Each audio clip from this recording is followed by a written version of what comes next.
পটুয়াখালী ৩ আসনে বিএনপির সম্ভাব্য প্রার্থী হিসেবে হাসান মামুনকে মনোনীত করার দাবিতে রিকশা মিছিল হয়েছে। গলাচিপার রিকশা শ্রমিক ইউনিয়নের ব্যানারে বাদুরা বাজার এলাকা থেকে মিছিলটি শুরু হয়ে হরিদেবপুরে শেষ হয়। রিকশা চালকরা জানান, দীর্ঘদিন ভোটাধিকার থেকে বঞ্চিত থাকায় এবার তারা সৎ ও নির্ভরযোগ্য নেতৃত্ব চান। তাদের বিশ্বাস, হাসান মামুন এলাকাবাসীর সুখ দুঃখে সবসময় পাশে থেকেছেন। বিস্তারিত থাকছে পলাশ হাওলাদারের প্রতিবেদনে।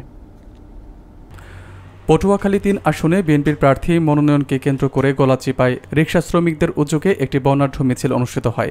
১৯ নভেম্বর সকাল 11:30টায় আমখোলা ইউনিয়নের বাদুরা বাজার এলাকা থেকে মিছিলটি শুরু হয়ে হরিদেবপুর এলাকায় গিয়ে শেষ হয়। মিছিলে অংশ নেওয়া রিকশা চালকরা জানান, তারা দীর্ঘ ১৭ বছর ভোটাধিকার থেকে বঞ্চিত ছিলেন এবং এবার তারা এমন একজন নেতৃত্বে প্রত্যাশা করছেন যিনি সাধারণ মানুষের পাশে নৈতিকভাবে দাঁড়াতে পারেন।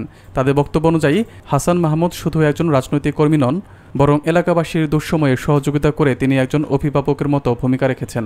সেজন্য তারা চান তারেক রহমান তাকে পটুয়াখালী ৩ আসনে ধানের শীষ প্রতীকের প্রার্থী হিসেবে মনোনীত করুক। রিকশা চালকদের দাবি, সুযোগ পেলে তারা তাকে বিপুল ভোটে নির্বাচিত করতে প্রস্তুত।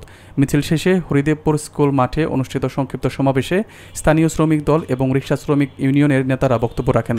তারা বলেন, হাসান মামুনের মানবিক কর্মকাণ্ড এই অঞ্চলে ব্যাপকভাবে স্বীকৃত এবং তাকে প্রার্থী করা হলে গলাচিপা ও দশমিনা এলাকায় ইতিবাচক পরিবর্তনের ধারা সৃষ্টি হবে বলে তারা আশাবাদ ব্যক্ত করেন।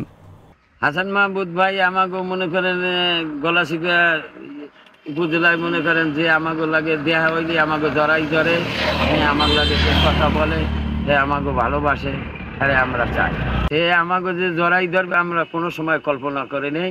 আর সে আমাকে সুখে দুঃখে মনে করেন পাশে থাকে, আরে আমরা চাই। আমরা এই তরুণ প্রজন্মে আমরা মামুন ভাইকে চাই।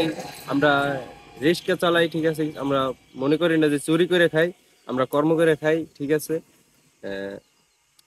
মামুন ভাই আমাদের সবাইকে অনেক ভালোবাসে এবং আমরা তাদেরকে আমরা সবাই কি তার ভালোবাসি। আমার স্ত্রীকে বলবো, আমি একদম ভালো মানুষের সাথে গেছি, আমরা করতে পারিনি, বাজার আনতে পারি নাই, আমি যেভাবে কষ্ট করে খাও। এমন একটা মানুষ যা তার সাথে আমরা রিস্কে লয়ে গেল, আমার সাথে সে একলগে বইয়া কথাবার্তা বলে, দেখা করে, অনেক ভালো লোক, অনেক মনের মানুষ। আমার সাথে মাঠে ছিল, আমার লগে যোগাযোগ রাখছে, আইসে দেখা করছে। দেখি যে তারা যাচ্ছে, আমিও মামুন ভাইকে ভালোবেসে রিক্সা উঠলাম যে তাদের সাথে যাই আর কি।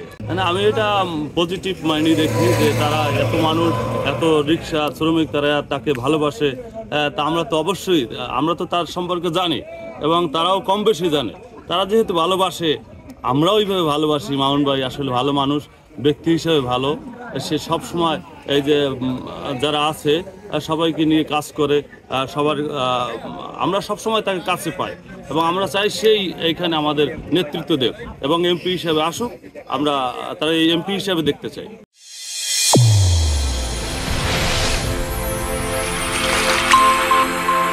চ্যানেল A1 হৃদয়ের স্পন্দন।